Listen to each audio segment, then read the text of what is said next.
Singapore Airlines plane makes emergency landing in Thailand, multiple casualties reported. The images of the first day of the funeral for the late Iranian President Ebrahim Raisi. President Joe Biden strongly defended Israel. Singapore Airlines plane makes emergency landing in Thailand, multiple casualties reported. A Singapore Airlines aircraft experienced a disruptive incident and had to make an emergency landing in Bangkok, Thailand.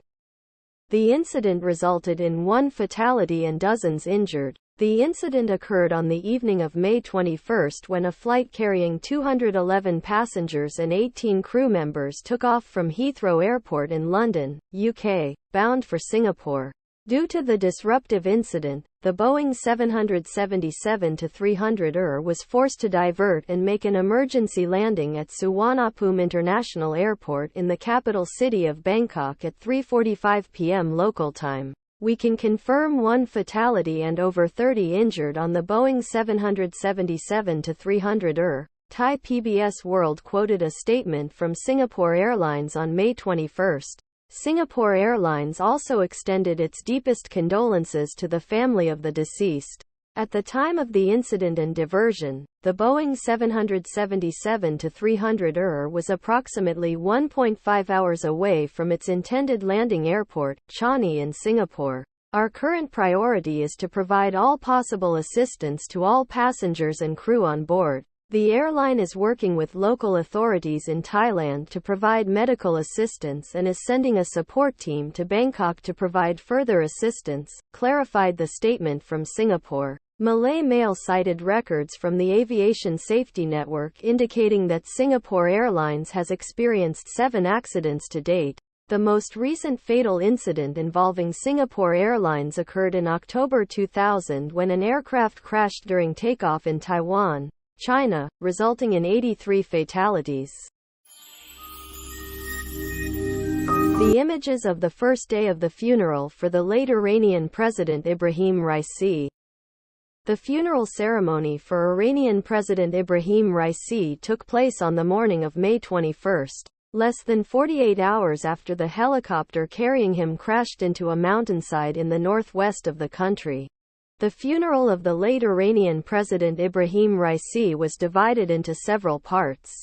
The first ceremony began on May 21 at 9:30 a.m. local time in the city of Tabriz, located in the northwest of Iran.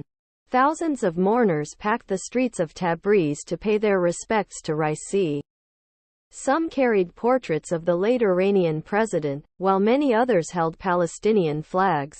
Guard units armed with weapons appeared in large numbers as Iranian officials and dignitaries delivered speeches and prayed for the 63-year-old late president.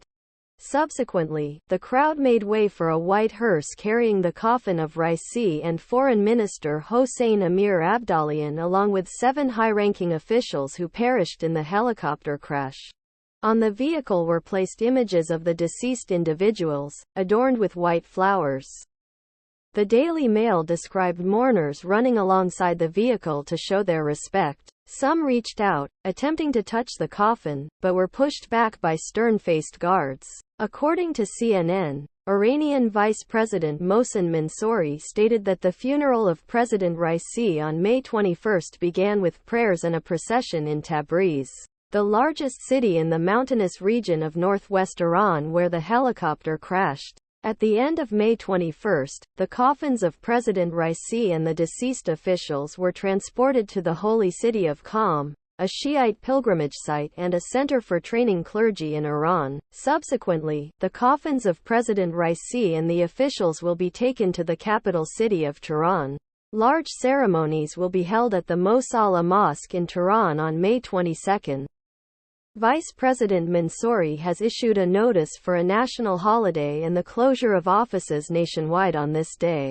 On the morning of May 23, President Raisi's body will be further transported to Biran, the capital of South Khorasan province, and finally to Mashhad, where he will be laid to rest at the shrine of Shia Imam Reza on the evening of May 23.